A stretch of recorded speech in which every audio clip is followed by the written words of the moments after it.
Hola, ¿se me escucha bien? ¿Y se me ve bien? Dentro de lo bien que puedo estar.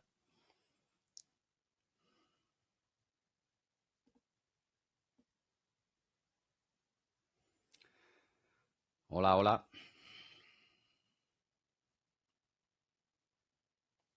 Espero que sí.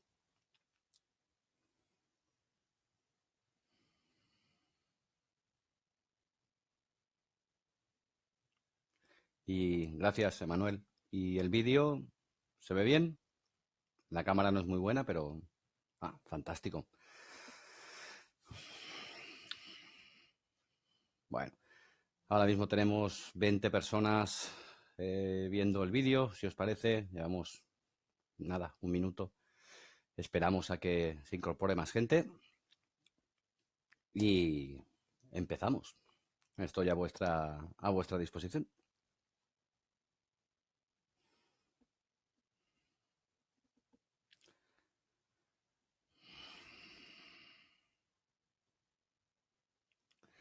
Bien, si os parece, comento un poquito cómo hemos pensado desde Crónicas de la Primera y Segunda Guerra Mundial establecer este Facebook Live, y es hablar respecto a la Segunda Guerra Mundial desde el periodo que va desde el 30 de enero de 1933, con la llegada de Hitler al poder, hasta el 8 de mayo de 1945, en Europa. A nivel geográfico sería Europa. Eso incluye tanto el frente occidental como el frente oriental, el Hoster, que es el frente ruso. Si os parece, también podemos tocar algo del Mediterráneo y del norte de África, aunque no está relacionado directamente, pero bueno, al ser el Mediterráneo también podríamos abordarlo. Podemos hablar desde el punto de vista político, desde el punto de vista, desde luego, militar, desde el punto de vista económico. Sí que creo que sería bueno que las preguntas que hiciéramos y que planteásemos este debate fueran preguntas generales, no específicas o muy concretas, ya que hay mucha gente viendo ahora mismo el vídeo y puede ser que un tema muy concreto pues atraiga a una parte pequeña de la gente y no a la gran mayoría. Con lo cual, pues bueno, desde aquí, antes que nada, queríamos agradeceros desde la página. A día de hoy somos la página de Facebook sobre la Segunda Guerra Mundial en nuestra lengua castellana más grande del mundo. Nos hemos incorporado a algunos de los nuevos administradores, nos hemos esforzado todos mucho por ofrecer pues, podcasts, audios de grandísima calidad, ya que tenemos el honor de tener a un historiador entre nosotros. Hemos hecho vídeos en directo, como el que estamos haciendo ahora, hemos hecho vídeos temáticos sobre diferentes aspectos, hemos asistido a la premier de una gran película. En fin, nos hemos esforzado en ofrecer contenidos diferentes que esperemos que sean del atractivo de todos vosotros. O sea que, bueno, todo esto lo hacemos por vosotros. Evidentemente no nos dedicamos a esto. Todos tenemos nuestra vida y lo hacemos pues porque nuestra pasión es la Primera, la Segunda Guerra Mundial, y por compartir los conocimientos, poquitos conocimientos que podamos tener con todos vosotros. O sea que, si os parece, pues os invito a que empecemos a hablar. Si queréis hacer alguna pregunta dentro de este contexto, que es una palabra contexto que repito mucho, luego me he visto en los vídeos, y es, como digo, desde la llegada de Hitler al poder el 30 de enero de 1933 hasta el 8 de mayo de 1945 en un entorno geográfico que sería Europa. Vamos a quitar el Pacífico. Bien, veo la primera pregunta y es de Fernando Favela, que es: ¿hubieran podido ganar Alemania la batalla de Stalingrado? Ay, es una pregunta, fijaros, a veces cuando ya se habla de Barbarroja, que empieza el 22 de junio de 1941, y nos preguntamos si podía Rusia haber perdido esa batalla, haber sido derrotada por Alemania, se escribe libros sobre eso. En el caso de Stalingrado, estamos hablando de una operación diferente, que es Fall, que es el caso azul, que se inicia en la primavera de 1942. Vamos a ponernos voy a decir la palabra contexto, y es que tras el fracaso en la toma de Moscú, tras pasar el invierno, se inicia otra vez la ofensiva en el 42 y los objetivos del caso azul, de donde está Stalingrado como una de las batallas, desde luego, más importantes, se establecen en la directriz 45, perdón, que está fechada en abril y tiene como objetivos básicos llegar a la zona del Cáucaso donde hay petróleo, que es la zona de Bakú, que producía aproximadamente cerca de un 70% del crudo del que se abastecía Rusia, y tenía también como objetivo la eliminación de todo el ejército ruso hasta las orillas del Don. Desde luego, en esos planteamientos son bastante más realistas de los planteamientos de la Directriz 21, que está fechada el 18 de diciembre de 1940, de la Operación Barbarroja. La Operación Barbarroja era demasiado ambiciosa, establecía objetivos en 3 frentes diferentes, establecía la destrucción de todo el ejército ruso en la Rusia occidental y el derrumbe como consecuencia del sistema soviético, lo cual evidentemente no se consiguió. Los objetivos establecidos en la Directriz 45 del caso Azul son mucho más realistas, pero vuelven a encontrarse otra vez con un problema fundamental, y es la falta de recursos de Alemania para poder conseguir esos objetivos. Eso en primer lugar. Y en segundo lugar, las injerencias continuas de Hitler a la hora de diversificar y cambiar los objetivos en ese escenario, en ese caso Azul. Cuando se llega a la batalla de Stalingrado, que no estaba inicialmente dentro de los planes, pero ante el fracaso de poder llegar a la zona del Cáucaso, solamente se ocupó un pozo petrolífero ruso, del cual estaba inutilizado por los rusos y no volvió hasta 1948 a poder producir crudo, con lo cual aquí nos plantearíamos una pregunta: aunque hubiesen llegado a la zona del crudo, ¿hubiesen podido realmente explotar el petróleo?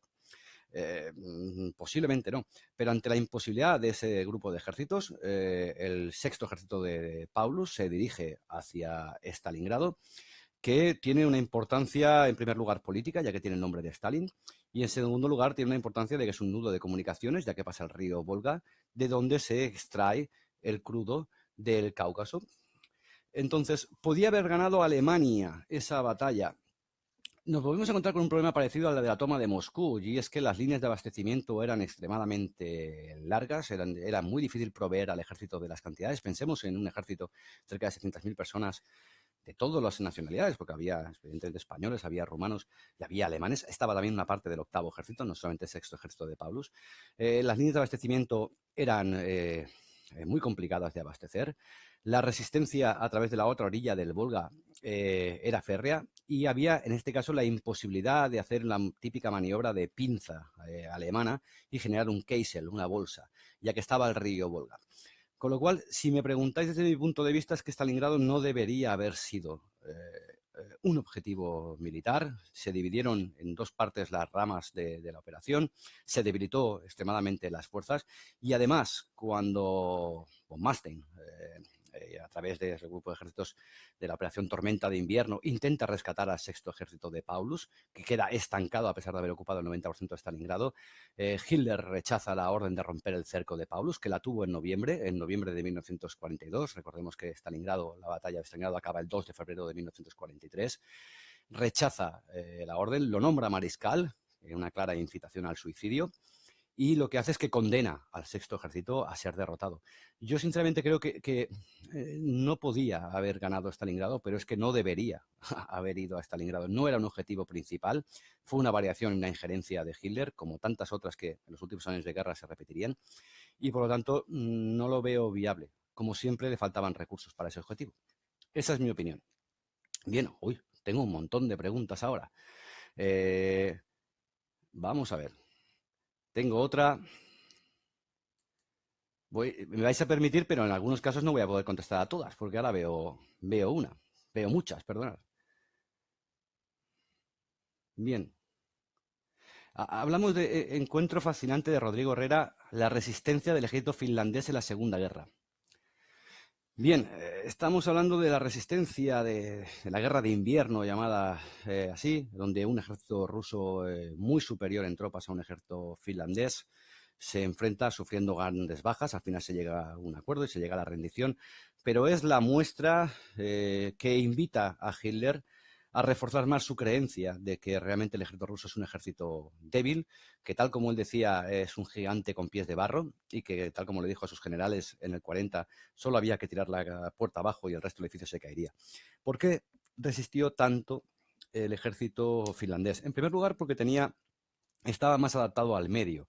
Es decir, eran pequeñas unidades móviles en un entorno nevado muy duro y muy montañoso, donde se movían con esquís, donde tenían una estructura muy cercana a sus centros de abastecimiento, y nos encontramos sobre todo con un ejército ruso que acaba de sufrir las PU-37 y PU-38, las purgas estalinistas, fatalmente comandado. A veces hablamos del ejército francés, pero estamos hablando de un equivalente, donde no hay una directriz clara, donde hay una flexibilidad nula, ya que todos los oficiales rusos temen a los comisarios y esperan unas órdenes políticas para conseguir objetivos militares.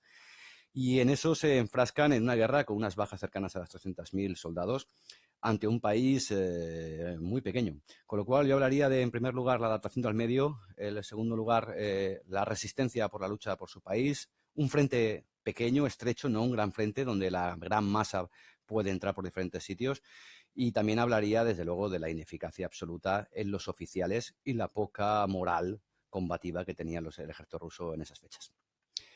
Bien, voy a intentar, leo una y vienen 5, esto va a ser largo. O sea que, vamos a ver. La siguiente pregunta es, ¿qué crees que hubiera ocurrido en la guerra si no hubiera desembarcado en Normandía? Bien, imaginemos que no, que en 1944 las tropas estadounidenses, cuidado, principalmente británicas, pero siempre hablamos de estadounidenses y canadienses y de Nueva Zelanda, no desembarcan en Normandía. Pues lo que hubiese pasado es que la derrota para mí, desde mi punto de vista de Alemania, hubiese sido más tardía, pero hubiese sido igual.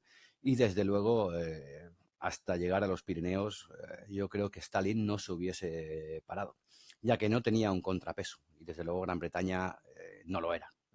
Con lo cual, el desembarco en Normandía, como pasó en la Primera Guerra Mundial, es un desembarco propiciado ya por la debilidad ya intrínseca que tiene el ejército alemán, donde tienen un muro atlántico que de muro tiene poco y de atlántico tiene mucho, donde el ejército ruso después, y más, con Bagration, aunque Bagration, ya te digo, fue la destrucción del grupo de ejército centro alemán, sucedió muy poquito después de Normandía.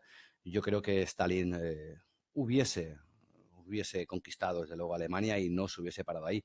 Lo que pasa es que, claro, en estos what if o historias alternativas, si no hubiese desembarco en Normandía, pues entonces las tropas que estaban en el oeste estarían en el este, aunque realmente no creo que hubiese supuesto eso una diferencia sustancial. Yo creo que hubiese en Rusia llegado hasta los Pirineos y no hubiese pasado los Pirineos simplemente porque no tendría interés. Vamos a ver. Aquí tenemos a alguien que no ha visto nuestros vídeos sobre el mito del retraso de Barbarroja. Y es que dice, ¿qué hubiera pasado si Italia no atacaba a Grecia ni a África?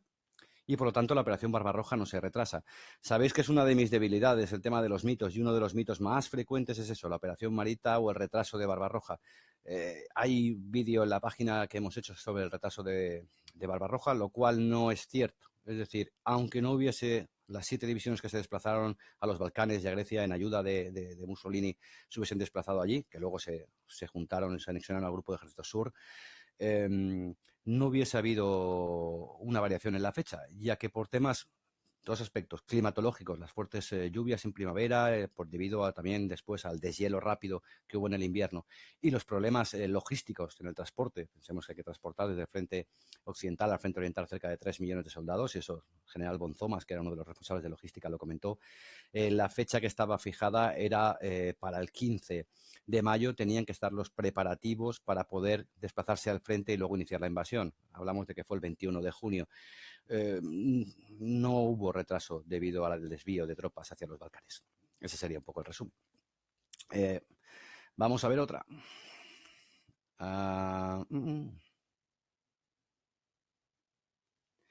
¿Crees que si en la Primera Guerra Mundial no se hubiesen inventado los tanques, se hubieran inventado en la Segunda?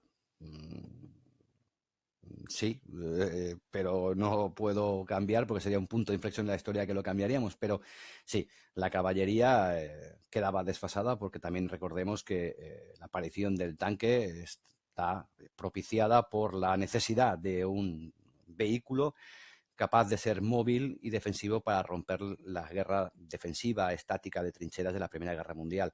Con lo cual, si no hubiese aparecido en la primera, estoy convencido que hubiese aparecido poco después, o quizá en el periodo entre guerras. ¿Por qué Estados Unidos no llegó a Berlín primero que Rusia? Esto lo contestó nuestro admirado administrador, que es José Antonio Márquez, y tal como comentó, estábamos aquí hablando del Tratado de Yalta.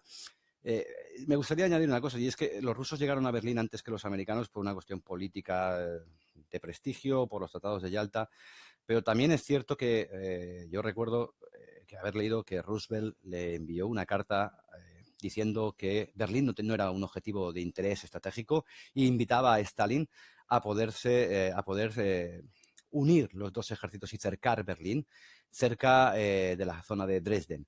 Stalin le comunicó que estaba totalmente de acuerdo y que hacia allí se dirigiría, aunque como todos sabemos, después mandó el primer frente bielorruso, el segundo frente bielorruso de Zhukov y de Koniev, lo mandó directamente a Berlín.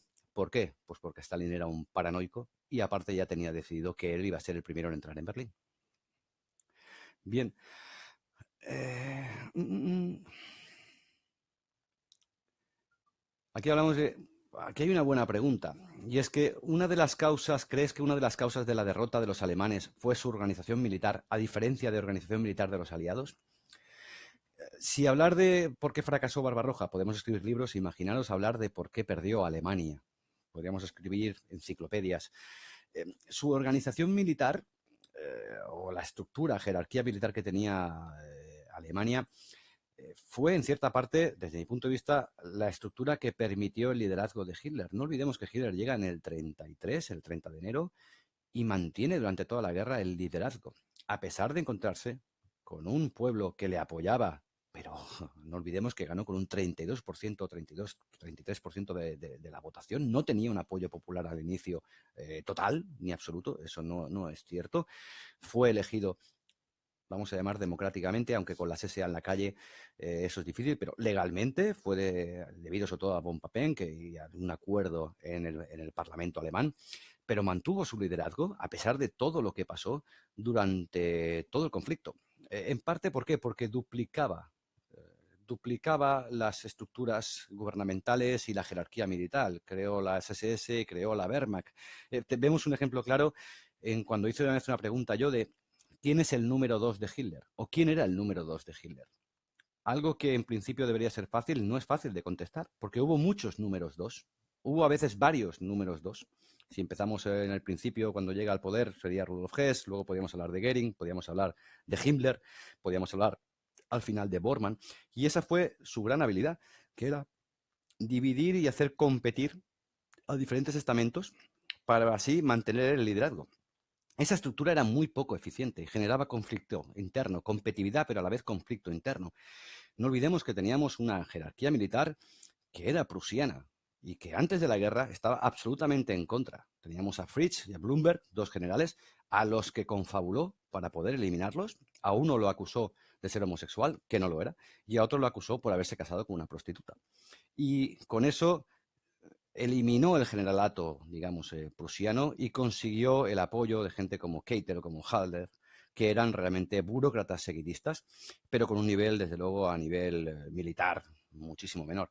Con lo cual, yo creo que fue una de las razones, sí, no la más importante, pero desde luego la jerarquía militar, la duplicidad gubernamental, la forma de contratar para hacer la producción armamentística, estaba toda muy dispersa.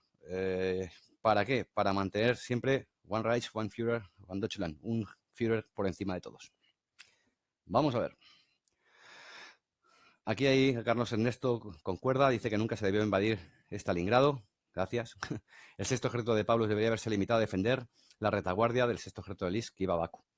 Sí, tal como he comentado, pero esto es muy habitual, sobre todo al final de la guerra, los cambios de planes de Hitler, siempre con tal de reconocer que no era un estratega militar, o pues desde luego un gran estratega militar.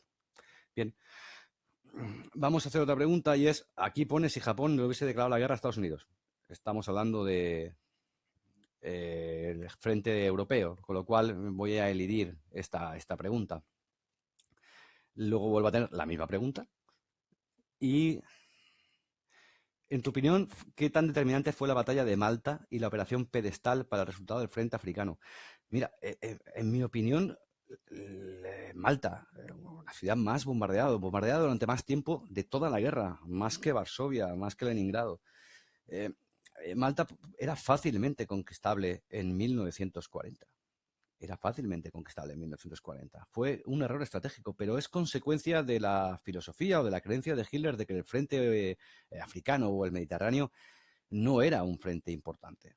Desde el principio, ya desde los años 20, cuando escribió Mein Kampf, Hitler, lo escribió Rudolf Hess, aunque lo redactó Rudolf Hess, pero lo dictaba Hitler, el Lebensraum. Y hay que entender el Lebensraum como el espacio vital capaz de generar la autarquía, es decir, la independencia económica para Alemania, que es lo que buscaba siempre Hitler.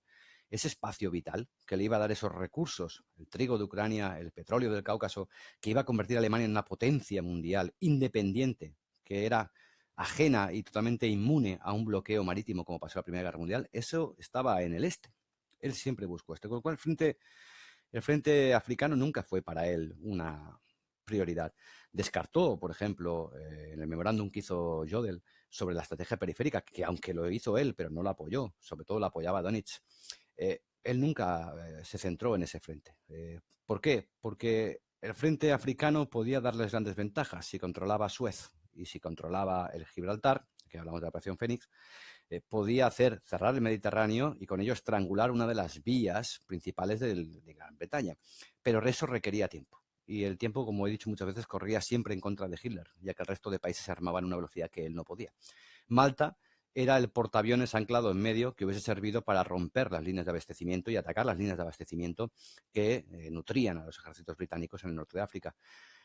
Cuando la quiso después conquistar y cuando la ocupó, cuando la bombardeó, para mí ya era demasiado tarde.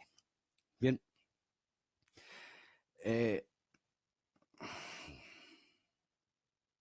Vamos a ver. ¿Crees que Alemania cometió un error al atacar Inglaterra? Pues fíjate, hemos hablado siempre del frente oriental y la importancia de Rusia. Evidentemente, cerca del 80% de las bajas de la Wehrmacht y del Heer, sobre todo, fueron en el frente oriental, pero el verdadero nudo georgiano al que se encontraba Hitler fue Gran Bretaña. Es decir, no olvidemos que cuando Hitler, el 1 de septiembre, invade Polonia y el 3 de septiembre le declaran la guerra a las potencias occidentales, Francia y Gran Bretaña, es una guerra que él no esperaba y es una guerra que él no quería. No porque no fuese belicista, no porque fuese un pacifista, que desde luego no lo era. Él lo que quería era la guerra y la ocupación de los terrenos del este. Cuando consigue la brillante, y eso es innegable para mí, en la historia moderna la campaña más brillante que hay, que es el caso amarillo, que es cuando derrota a Francia, hemos hablado de Dunkerque ante estos vídeos y tal, consigue un éxito estratégico parcial, ya que derrota a Francia, pero se encuentra con el mismo problema: ¿cómo derrotar a Gran Bretaña? Tiene varias opciones, desde luego con la Marina no puede. Podemos hablar, desde luego, de la batalla del Atlántico, de los U-Boat. Tenía al inicio de la guerra de 1939, Dönitz tenía 37 submarinos transoceánicos. Es muy poco. Tenía 0 portaaviones. La Royal Navy tenía 5 y tenía 0 destructores. Perdón, acorazados. No tenía ni el Bismarck ni el Tirpitz, el barco gemelo. Con lo cual, la flota de superficie de la Kriegsmarine no era para nada rival de la Royal Navy. El ejército de tierra, que sin duda en 1939 el ejército alemán era el mejor ejército del mundo, sin duda, y lo fue así hasta el 41-42, no podía hacer nada, pues ya que no podía poner el pie en suelo británico, a pesar de que solo había 14 kilómetros de distancia en algunos puntos en el Canal de la Mancha. Con lo cual, se inician unas negociaciones que no está el David Chamberlain, sino que está Churchill, se rechazan. Son negociaciones que Gran Bretaña rechaza, se hacen concretamente entre julio y agosto de 1940, se hacen 5, que sepamos, ofertas de paz o de armisticio, pero Churchill las rechaza. ¿Por qué las rechaza? Las rechaza porque estamos hablando del hombre Hitler que en el Pacto de Múnich exclama de que los Sudetes checos es su última reclamación territorial y 6 meses después ocupa el resto del país. Estamos hablando del hombre que el 28 de agosto de 1939 firma el Pacto de No Agresión con Rusia, el Pacto Ribbentrop-Molotov, y 3 días después ataca Polonia. Y aparte Churchill lo tiene claro desde el principio. Y no estoy defendiendo a Churchill, estoy hablando de sus habilidades igual que las tenía Hitler. Y es que entiende que esto es una guerra total, tal como dijo Hitler. No está dispuesto a que Hitler sea la potencia de la Europa continental, no está dispuesto, y la rechaza. Con lo cual, durante la batalla de Inglaterra, el objetivo es igual que durante la Blitz, durante los bombardeos o durante los ataques con las V1, con las V2. El objetivo es minar la moral para provocar la derrota, la rendición de Gran Bretaña, pero no por la vía militar, sino porque la población se acabe de alguna manera rindiendo, es de bajar la moral. No lo consigue porque militarmente no puede. Entonces, creo que debería haber cometido un error al atacar a Inglaterra. A veces la gente decimos, es que se equivocó al atacar Rusia porque antes no acabó con Inglaterra. Es que no acabó con Inglaterra porque no pudo. Porque no pudo. Porque él sabía que no podía meterse en una guerra de dos frentes. Era el primero que lo criticó mientras estaba aspirando poder. Lo que pasa es que consideró que Gran Bretaña era un frente, digamos que inactivo, y que la guerra, la campaña rusa, iba a ser una campaña, la Operación Barbarroja estaba diseñada para una máxima operacional de 4 meses, y que en 4 meses se iba a acabar. Con lo cual, no se equivocó al atacar a Inglaterra. Lo que se equivocó es al no poder derrotarla, pero es que no tenía un plan para derrotarla ni tampoco tenía los medios. Ese fue para mí el gran error. Bien, vamos a ver.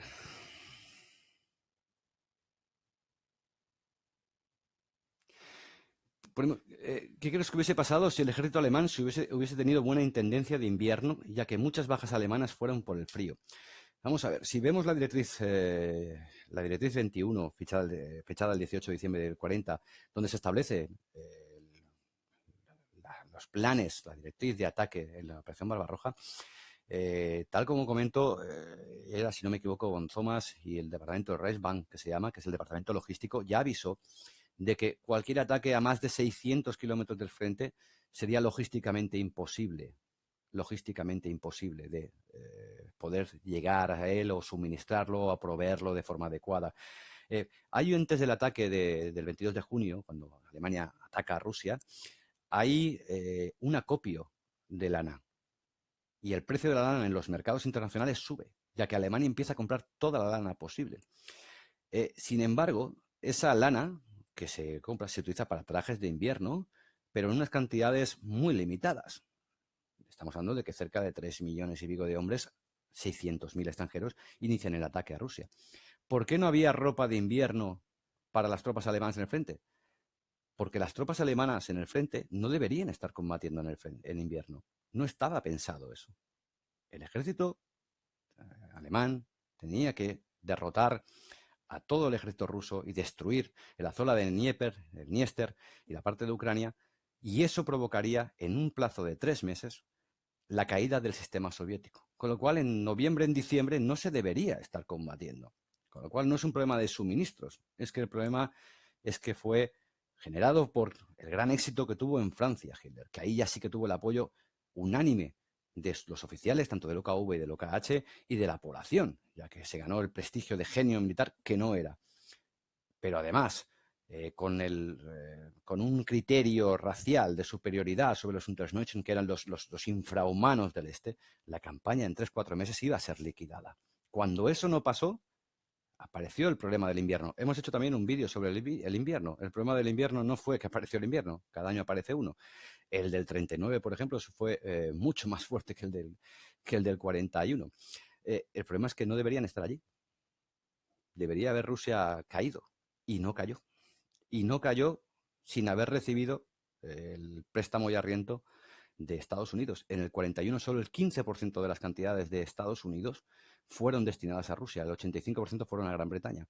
Con lo cual, el programa de préstamo y arriendo es un programa importantísimo que fue una grandísima ayuda para Rusia, pero no en 1941. Vamos a ver. A ver. ¿Por qué Hitler no autorizó la utilización de los cohetes V1 y V2 contra la cabeza de puentes aliados? Algunos se utilizaron luego contra Amberes, pero no se usaron contra esos ejércitos. Tenía más sentido usarlos contra la capital inglesa. Bueno, sí se lanzó, supongo que estamos hablando de Normandía, sí que se lanzaron V1 sobre las cabezas de puente en Normandía. De hecho, solo uno llegó a alcanzar la zona. El problema es que no olvidemos que la V1 era un arma muy poco precisa. Tenía un sistema de guiado que estaba basado en el alcance en función de la gasolina, un giro estabilizador para la dirección, y con dificultad podía acertar a un objetivo del tamaño de Londres o de Coventry. Alcanzar una playa era imposible. También se lanzaron contra Amberes, pero no tenían la precisión para ser un arma capaz de ser disparada contra una playa, contra una colina o contra un objetivo tan pequeño. Bien, Ah, ah. Pregunta aquí, ¿crees que si Alemania no se hubiera preocupado por las megas armas, es decir, el tanque más grande o el cañón Dora, y enfocarse más en mejorar el armamento que usaba, hubiera cambiado algo? No, no. Eh, en un conflicto tan importante y tan complejo como la Segunda Guerra Mundial, no hay ningún arma capaz de cambiar el curso. Ningún arma convencional. Solo hubo una y fue la segunda, la bomba atómica. Este arma que apareció en 1945 fue el primer arma capaz de cambiar un conflicto por sí sola.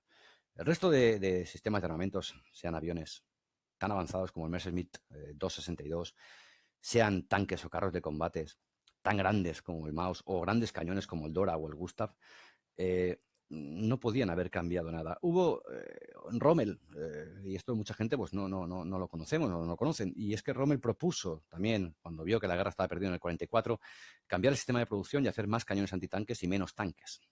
Eso no fue aprobado, es discutible que eso tuviese alguna utilidad, porque suponía una política defensiva, a la que Hitler era contraria. Pero la aparición de estas grandes mega armas, o las llamadas armas milagrosas de Hitler, era el vano esfuerzo o intento de intentar compensar la inferioridad numérica. Si había 5 T-34 por cada tanque, había que hacer un tanque capaz de destruir 5.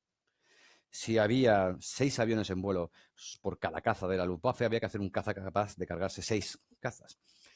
Es decir, estas armas milagrosas, las armas sónicas, el Comet, el ME-262, el Dora, el Gustav, el Maus, fue en parte un reflejo de la personalidad megalómana de Hitler y en parte la triste expresión de la necesidad de buscar aquel arma que cambiase el curso de la guerra, que ya era imposible, ya que, como siempre le pasaba a Hitler, ya era todo muy tarde.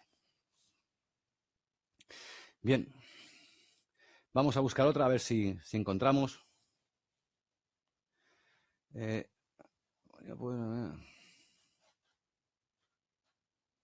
Vamos a ver. Mira, aquí hay una pregunta que yo creo que es de las más complicadas que hemos podido tener. ¿Crees que Stalin se hubiera podido aliar con Hitler si se hubiera intentado? Una de las, para mí, etapas más complejas para estudiar de la Segunda Guerra Mundial son los acuerdos anteriores al 28 de agosto de 1939, antes del Tratado Ribbentrop-Molotov, el Pacto de No Agresión.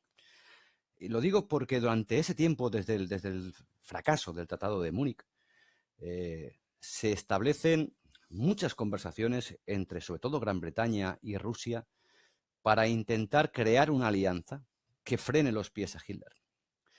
La guerra fue como fue porque la conocemos así, pero pudo haber sido otra. Hubo esfuerzos y hubo intención real de Rusia de generar un frente común para frenar el expansionismo alemán. El acuerdo que llegan a Alemania y Rusia, en parte, ya digo, aquí estamos hablando de Ribbentrop, estamos hablando de Molotov, estamos hablando de embajada, estamos hablando de diplomacia, estamos hablando de muchísimos intereses económicos. Gran Bretaña y Francia no siempre pensaban lo mismo, pero hubo la posibilidad real de crear primero un frente entre Rusia, Gran Bretaña y Francia que posiblemente hubiese detenido la guerra, ya que Alemania no se hubiese atrevido. Sin embargo, el anticomunismo de Hitler no era exclusivo de él. Chamberlain era un profuso anticomunista, igual que lo era Daladier en Francia, el líder francés. Con lo cual, ¿pudo aliarse Stalin con Hitler? Pues primero que lo estuvieron. El pacto era un pacto de agresión, no un pacto de alianza. Es decir, no obligaba a un país a atacar a otro si éste era atacado. Era un pacto de no agresión. Pero para mí, y antes en el periodo de entreguerras, ya había un teórico militar que promulgaba una guerra entre potencias continentales y potencias marítimas. Es decir, entre una Alemania y una Rusia, potencias continentales, que están basadas en terreno, no en isla, contra Gran Bretaña o Estados Unidos, potencias que tenían grandes marinas.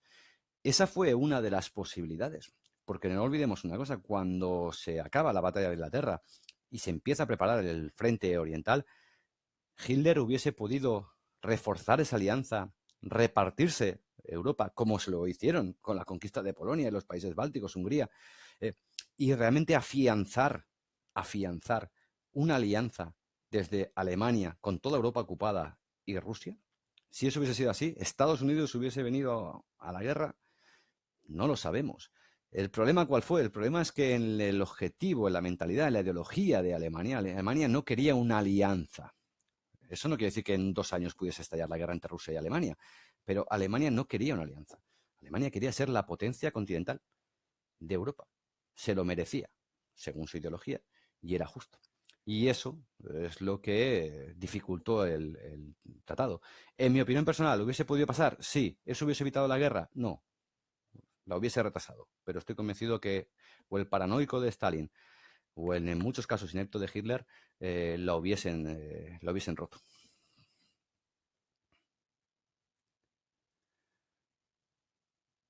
Aquí pone la derrota de Hitler en Moscú empezó antes de que entrara Estados Unidos a la guerra. No digas mentiras. No recuerdo haber dicho yo que la derrota de Moscú fue antes de que no fue antes de que entrara Estados Unidos a la guerra. La entrada de Estados Unidos a la guerra, como seguro que nuestro amigo Juan Carlos Duarte, que es un gran experto, sabrá, fue el 11 de diciembre con la declaración de Hitler, lo cual no quiere decir que el plan de préstamo y arriendo fue anterior, ya que fue firmado antes. Se habrá equivocado. ¿El caza furtivo de Hitler hubiera hecho la diferencia? No, ni el intercontinental tampoco. ¿Crees que si en lugar de la batalla de Kursk, en lugar de atacar la Alemania, hubiese centrado en hacer defensas alemanas para resistir el ataque ruso? Es decir, si Kursk en vez de ser una ofensiva hubiese sido una defensiva. Pues mirar, hace poco asistí a un debate, leí en un foro especializado un debate sobre si Kursk era realmente una batalla ofensiva alemana o era defensiva, ya que era ofensiva porque se atacó, pero en el fondo era defensiva ya que lo que buscaba era estabilizar el frente, ya que había el saliente de Kursk. Estamos hablando de 1943. Estamos hablando de junio. La guerra, para mí y para muchos que saben mucho más que yo, estaba ya perdida para esas fechas. ¿Qué tan determinante fue en el frente oriental la ley de préstamo y arriendo? Para mí hay dos fases. En primer lugar, es que cuando en 1941, en junio, se inicia el ataque y en diciembre, con el contraataque, la contraataque ruso en Moscú, la contraofensiva en Moscú, se rompe o se pierde la iniciativa en Alemania. Alemania inicia una guerra de desgaste en dos frentes y con la declaración del 11 de diciembre contra unas potencias mucho mayores que ellos. Ahí para mí es un punto de inflexión, un turning point de la guerra, ya que Alemania, la mal llamada Blitzkrieg, no le es efectiva y se inicia una guerra de desgaste. Hasta ahí, tal como he dicho y tal como se ha confundido nuestro amigo, hasta ahí el plan de préstamo y arriendo no es definitivo, no es significativo, pero posteriormente toda la ayuda del Lend-Lease, del plan de préstamo y arriendo de estadounidense, el arsenal de la democracia, para mí es fundamental para las ofensivas que pasaron después, sobre todo en el 43. Sin esa ayuda material, en combustible, en vehículos, en armamento, es difícil pensar de que Rusia hubiese podido tener ofensivas tan exitosas. Qué buena idea hacer esto en vivo. Bueno, yo estoy un poco nervioso, pero gracias igualmente. El viaje de Rudolf Hess a Inglaterra. ¿Pudo haber llevado una propuesta de pacto entre Hitler y Churchill respecto a la invasión de Rusia? Estamos hablando del famoso enigma de Rudolf Hess. Un hombre que en los test de inteligencia de Nuremberg, si no recuerdo mal, era el cuarto con el coeficiente de inteligencia más alto y que aún así alegó locura, aunque uno de los días dijo que él no estaba loco y soltó un discurso espectacular. No se sabe, ya que los documentos, si no me equivoco, están clasificados hasta el 2027.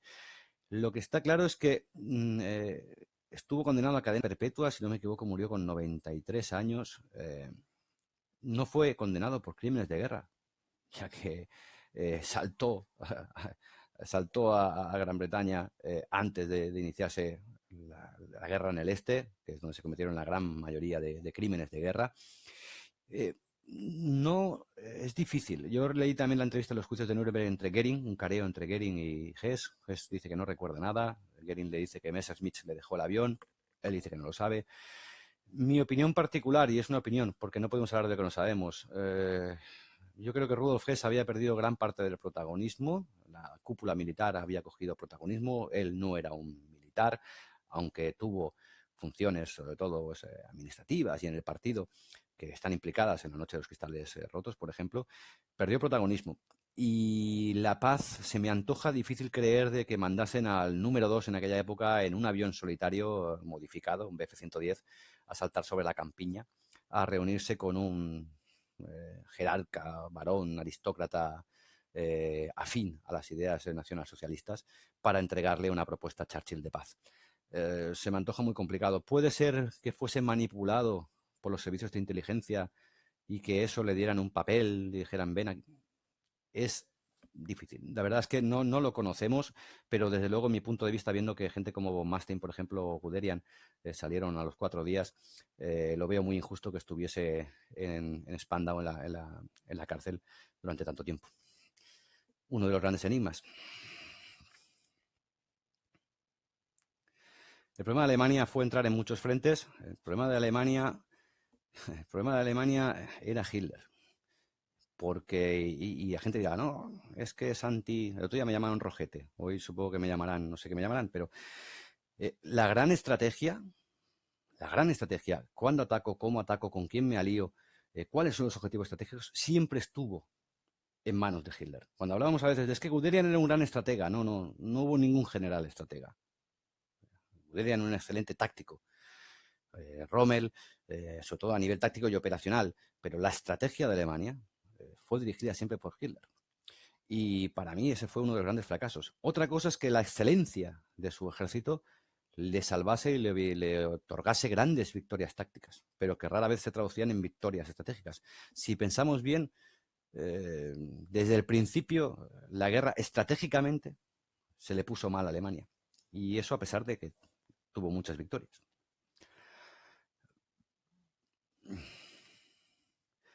¿Hitler es comparable a Alejandro Magno Aníbal como un estratega militar? No. Hitler tenía unas dotes increíbles en la oratoria. Tenía unas capacidades de liderazgo impresionantes. Tuvo un éxito en su política exterior o expansionista, anexionándose Renania, Alsacia, el Anschluss en Austria, los Sudetes con el Pacto de Múnich sin pegar un tiro. Sí. Como estratega militar, no. De hecho, creo que es uno de sus principales defectos. En la estrategia. Había momentos de que tuvo brillantez a nivel táctico. Por ejemplo, la ocupación de Noruega fue una idea suya. O, por ejemplo, aceptar el plan de corte de hoz de Von Manstein en contra de la opinión de muchos de sus generales que proponían planes más convencionales que repetían un poco la Primera Guerra. Pero la ambición desmesurada y, sobre todo, como siempre le pasó en las Ardenas, y estamos hablando de diciembre de casi del 44, y le pasó en Barbarroja, estamos hablando de junio del 41, era que su ambición, el planteamiento de sus objetivos, nunca era acorde con los recursos que tenía para poderlos conseguir. Nunca. Y eso se basaba en su criterio de superioridad técnica y doctrinal sobre la capacidad cuantitativa del oponente. Él pensaba que el ejército alemán, técnica, táctica o a nivel de doctrina, era superior y eso compensaría. Y ese fue el gran error. O sea que como estratega, desde luego, como Aníbal, no, ni mucho menos. ¿Por qué dejó de ser útil la Blitzkrieg? Esta es una palabra, la guerra relámpago, la Blitzkrieg, que es curioso porque tiene su origen en los medios periodísticos en Estados Unidos. Jamás ningún general alemán habló de la Blitzkrieg. Es un concepto basado a un nivel más estratégico y no táctico. A veces en los documentales que vemos, Francia no pudo evitar la Blitzkrieg, la combinación de Stukas con divisiones Panzer y infantería detrás, comunicadas todas por radio. Eso no es la Blitzkrieg. Eso son dos palabras alemanas muy raras, pero es la guerra de movimiento y la guerra de armas combinadas. La Blitzkrieg tiene un sentido en el sentido de guerra relámpago, porque es lo que sucedió con Polonia, pero en Polonia no hubo divisiones ni siquiera Panzer, ni armas combinadas. Fue un ataque convencional. Y es lo que hablan en Francia, aunque en Francia hubo una Blitzkrieg ocasional, ya que fue la ruptura del frente del Mosa, del Sedán y el cruce del río Mosa, debido, tal como comenté hace poco, a Guderian y a Rommel, que a su bola, hablando mal, por iniciativa propia, rompen el frente y avanzan. Y eso genera que una campaña que se prometía larga acabase siendo, en 2 meses y medio, hubiese provocado la derrota de Francia. La primera vez que se utiliza la Blitzkrieg, es decir, vamos a hacer una campaña corta de 4 meses donde vamos a hacer A, B, C, y esto va a generar la derrota de un país, fue en Rusia y fracasó. Con lo cual, la Blitzkrieg tiene que ver más con la duración de una campaña a nivel estratégico que no con lo que sucede en el terreno de la batalla. Pero gracias a Hart y sobre todo a Guderian, que es el padre de todo, las divisiones Panzer, de la Blitzkrieg y de todo, pues se mitificó este concepto. Pero insisto, no veréis un documento alemán donde ponga vamos a hacer la Blitzkrieg, porque no existía. Hablan de Pearl Harbor, lo siento, otro día hablaremos sobre el Pacífico. Vamos a ver. Me gustaría que comentes sobre el sacrificio del pueblo ruso. ¿Es cierto que la nación que fue la nación con más bajas en la guerra? Sí, desde luego, con mucha diferencia, desgraciadamente. ¿La victoria de los rusos sobre Alemania se basó en la cantidad de soldados y civiles sacrificados en el proceso? Mirar, mucha de la bibliografía occidental que leemos todos, tanto los que estáis al otro lado del charco como yo que estoy en Europa, proviene de la historiografía occidental que surge en la posguerra. Y en la posguerra se inicia la Guerra Fría. No olvidemos que en la Guerra Fría el comunismo es el mal de todos los males. Y entonces la historia de la Segunda Guerra Mundial infravalora absolutamente el papel del ejército ruso. Lo cual no es raro ni exclusivo. Yo siempre a veces lo comento. Si le preguntas a un británico cuál fue el día más importante de la Segunda Guerra Mundial, pues te dirá que la batalla de la Terra. Y si le preguntas a un estadounidense, te dirá que Normandía. Y si le preguntas a un ruso, pues te dirá que Stalingrado. Bien, la imagen de masas, hordas de soldados con un solo fusil, mientras otro va detrás esperando, y comisarios apostados con ametralladoras y tal, es una imagen que tiene parte de realidad, en el sentido de que el ejército ruso en 1941 estaba muy mal organizado, muy mal estructurado y sobre todo muy mal liderado, que los comisarios políticos, que la orden de los comisarios se acabó, si no me equivoco, el 22 de agosto o por ahí de 1943, o sea, el tema de los comisarios políticos interviniendo, intercediendo en todas las órdenes militares fue hasta el 43, después no, mientras Stalin cada vez delegó más a sus generales en los aspectos militares, Hitler al revés, Hitler fue cogiendo, se hizo el jefe del OKH y acabó siendo el general que dirigía todo. O sea, que fueron procesos, digamos, inversos. Pero a veces hablamos de la cantidad. ¿Fue la cantidad un factor determinante? Sí, evidentemente. Rusia tenía una población de 193 millones de personas y Alemania tiene una población de 80 millones. Si estamos hablando más del doble de población.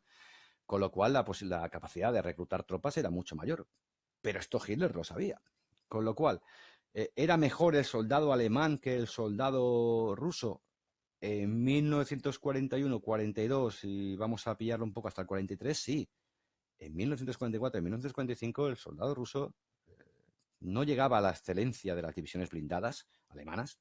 En eso Rusia estaba lejos y Estados Unidos, ya ni te cuento, estaba lejísimos en cuanto a doctrina militar blindada y guerra de movimiento, pero estaba mucho mejor a nivel de pertrechos, equipado, estaba más motivado y el soldado ruso también tenía técnicas como la Matrioshka, que es el tema de camuflar o engañar al rival sobre la Schwarzpunkt, la concentración de tropas, y que realmente eran exitosos y se hicieron realmente batallas rusas de gran calidad técnica y táctica.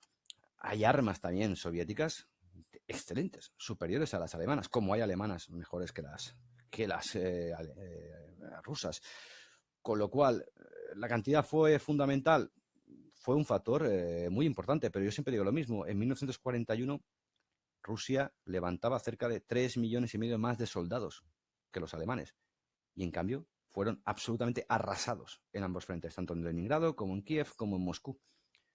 La misma proporción posteriormente lo que generó es una victoria rusa, no alemana. Con lo cual es importante, sí, pero definitivo o la única causa, no.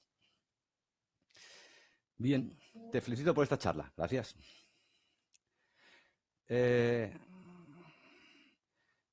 Hitler admitió una grabación en Finlandia en 1942, la enorme producción bélica de la URSS, y no le informaron. Ya sentía la derrota.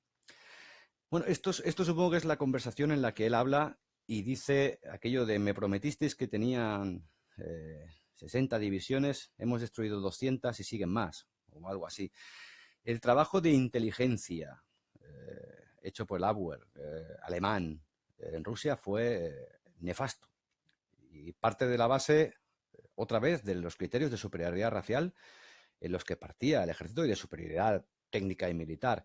Hubo un trabajo a nivel de conocimientos, de espionaje, de logística, de infraestructuras y de capacidad de reclutar tropas y de producir armamento que no se correspondía con la realidad. Lo mismo le pasó en la batalla de Inglaterra. La producción de cazas de combate que estimó el ejército de la Luftwaffe era la mitad de la producción real de cazas que tenían de producir nuevos Spitfires y Hurricanes.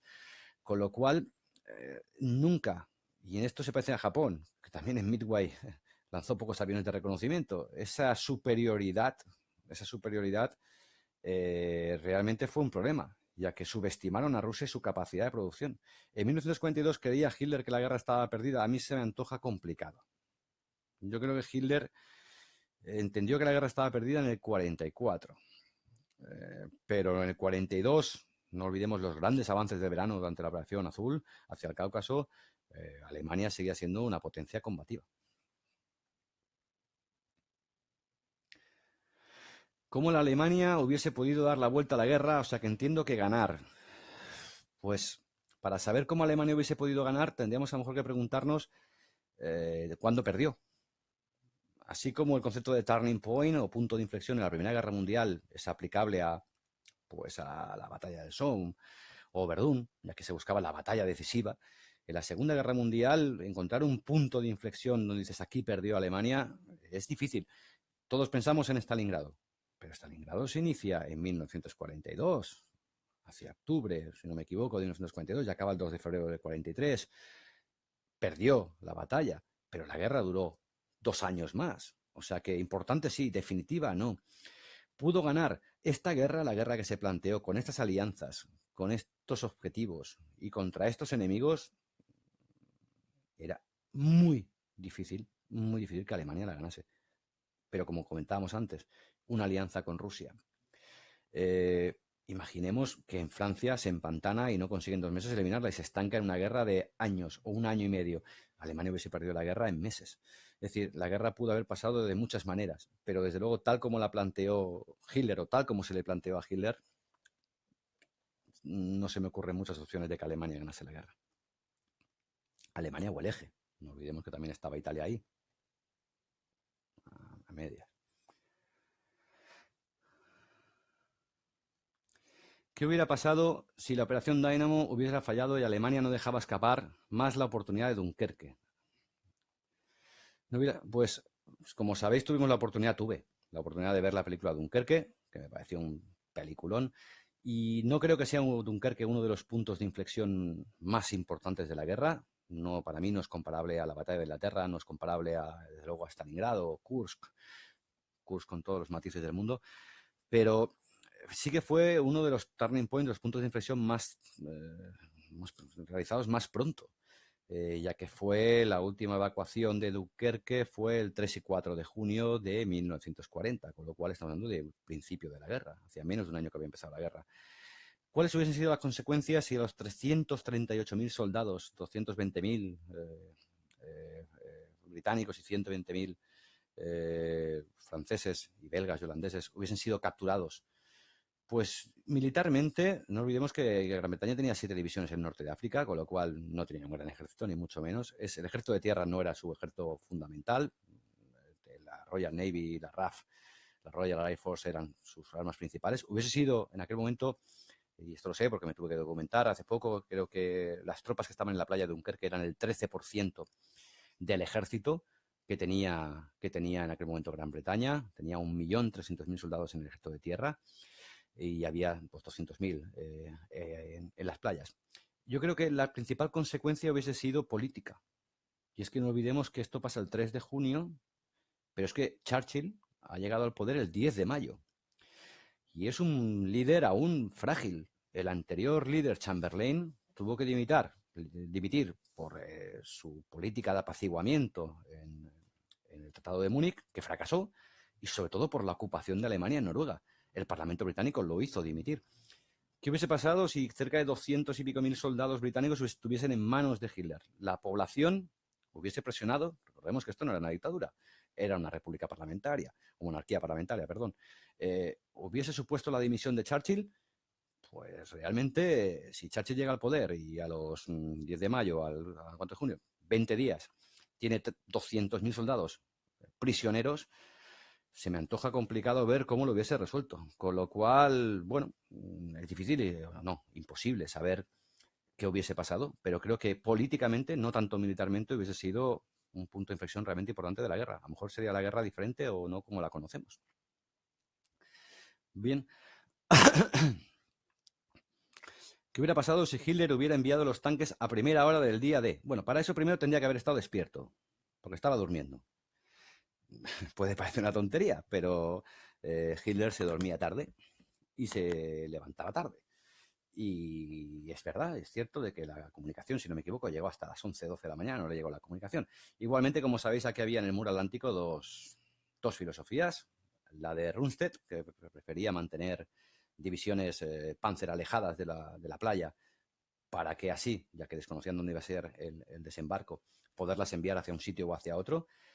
Mientras que Rommel, que conocía bien la superioridad aérea en África, que la había vivido, y la conoció desgraciadamente después cuando fue atacado por un avión aliado, era partidario de tener las tropas cerca de la playa.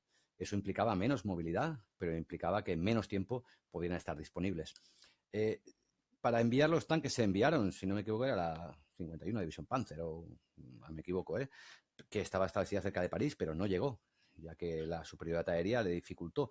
Además, el muro atlántico, tal como he dicho antes, de muro tenía poco y de atlántico tenía mucho, ya que la mayoría de tropas que habían allí, excepto alguna división de las SS poco con cara y ojos, estaban al 50% de su capacidad de su TOE, que es de su capacidad operacional. En vez de tener los 14.000 soldados que podía tener una división, había divisiones que tenían 7.000. Las divisiones blindadas, había divisiones blindadas que no tenían blindados. Es decir, eran los restos de serie, por ejemplo, de manera que venían del frente oriental. Con lo cual, si hubiese habido carros de combate cerca de las playas de Omaha o de Gol, bueno, en Gol no hubo muchos tiros, pues se hubiese retrasado el avance, pero no creo que realmente hubiese cambiado mucho. Vamos a ver. A ver, buenas noches, Daniel. ¿Sabes si existe un registro de bajas de la Segunda Guerra Mundial o de la Primera? No.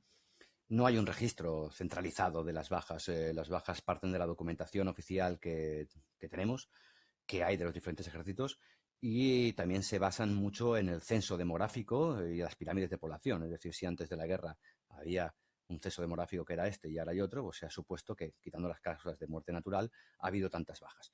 Con lo cual estamos hablando alrededor de 50, 60, 54 millones de muertos en la Segunda Guerra Mundial. Estas cifras hay que matizarlas, porque tal como comenté, por ejemplo, la batalla de Berlín, se falsificaron las cifras a Stalin y se dijeron que había habido menos bajas para tapar el fracaso del avance. O sea que no, lo siento, pero no, ojalá tuviésemos una lista de bajas. ¿Es verdad que Hitler permitió a los judíos que vivían en Alemania irse del país sin ningún perjuicio a sus bienes por el 1938? No. No. Las leyes de Nuremberg, que son en el 1935, invitaban a los judíos a irse con una mano delante y una mano detrás. No, eso es un perjuicio. Recordemos que eran judíos, pero eran alemanes. Que también aquí hay una pregunta clara, que es cómo sabía quién era judío y cómo sabían que no. Esto lo resolvió muy bien Goering, que dijo, judío será el que yo diga que es judío y punto. ¿Descifrar el código descifrado alemán fue decisivo para la derrota de Alemania? Aquí hablamos de Enigma y de Ultra. Pues fijaros una cosa, cuando Hitler llega en el 38 a Viena porque se anexiona a Austria en el Anschluss, cerca de un 35% del código ya estaba siendo descifrado. No olvidemos que Enigma era una máquina comercial para viajantes que ya el servicio de inteligencia francesa había conseguido descifrar bastante, y que dos matemáticos polacos le dieron un gran impulso. Cuando se creó Ultra, y aquí hablamos de las bombas de computación y todo esto, desde luego ayudó, sí, muchísimo. Hablamos también de la interceptación de los códigos navales, de la Kriegsmarine, no sé si lo sabéis, pero había una máquina de 3 rotores, una máquina más simple, posteriormente fue de 4 rotores, que lo utilizaba la Kriegsmarine para hacer los partes meteorológicos. Los submarinos iban por el mar, salían e informaban del parte meteorológico. La interceptación de esas señales ayudó en gran parte a descifrar la máquina de 4 rotores, ya que se descifró en gran parte la de 3. O sea que sí, desde luego fue fundamental. Es curioso también que el Abwehr, Gestapo, LSD, los diferentes servicios de inteligencia y de espionaje no se preocupasen demasiado, y aquí hablamos de Canaris y de todos estos los posibles sabotajes y tal, pero que no se esforzasen mucho en intentar proteger sus señales de radio o sus códigos. Bueno, curioso. Vamos a ver. Aquí hablan de Estados Unidos y de la bomba atómica. Lo siento, pero no va a poder ser, porque no es el tema. Ya, otro día, si queréis, lo podemos hablar. Y vamos a hacer la última pregunta. ¿Es verdad que los ejércitos italianos tenían un pésimo ejército? Tenían pésimas armas, pésimos oficiales y un pésimo líder, que era Benito Mussolini. Hay acciones realmente valientes del ejército italiano, sobre todo la de los hombres submarinos hundiendo barcos en Alejandría. Hay acciones muy valientes de los Cavalieri en Rusia, pero el sistema de producción de armamento era kafkiano, imposible de entender. La jerarquía militar establecida por Mussolini era absolutamente absurda. Y en el tema de armamento, la capacidad de producción de armamento y las necesidades técnicas italianas, desde luego, no eran ni mucho menos las mejores. Estaban, desde luego, seguro, años luz de la Wehrmacht. Bueno, la última. Haber dividido el ejército para atacar las reservas de petróleo del Cáucaso y también Stalingrado es uno de los mayores errores de la guerra de Adolf Hitler. Tal como comentaba, el problema no es tanto dividir las fuerzas, que también. El problema es adaptar sobre la marcha un plan que está bien establecido, cambiar los objetivos, en base a eso dividir el grupo de ejércitos y diversificar los objetivos sin llegar a entender al final los ejércitos cuál es el objetivo real y final. Así como esto pasaba en el ejército ruso, pero era oportunista. Si había la oportunidad de destruir una bolsa, la hacían, pero tenía un objetivo claro. La dirección en la guerra de Hitler, sobre todo en el Vollblut, fue, aunque era difícil de conseguir, un grandísimo impedimento. A veces culpamos a Paulus, pero Paulus era un excelente general que lo hizo realmente bien hasta llegar a Stalingrado, y que además se mantuvo firme en aquello que Hitler le pidió, que era no rendirse, ya que le hizo mariscal pocos días antes de tener que rendirse, lo cual, como ningún mariscal se había suicidado nunca, era una invitación al suicidio, y aún así se rindió. Bien. Aquí veo uno que pone, un Daniel del Moral, que se llama como yo, Daniel, que pone: no se puede afirmar eso. No, pero como no sé qué es, pues lo afirmo. No sé, a lo mejor lo he dicho mal, puede ser. Bueno, hay otras, pero son de estados, son sobre todo de la guerra del Pacífico. Por ejemplo, hay una: ¿cuál es el impacto político de la caída de Singapur para Gran Bretaña? Aquí esta tiene un poco de trampa, porque es Europa y es Pacífico, ¿eh? Pero bueno, si os parece, pues si no hay más preguntas, pues lo dejamos aquí. Ha sido una hora, yo creo que me he pasado. Y nada, quedo a vuestra disposición en el foro y en la página para poder resolver dudas. Otra vez, os damos las gracias por estar aquí, y ya sabéis que lo hacemos por vosotros, solo por eso. Hasta luego.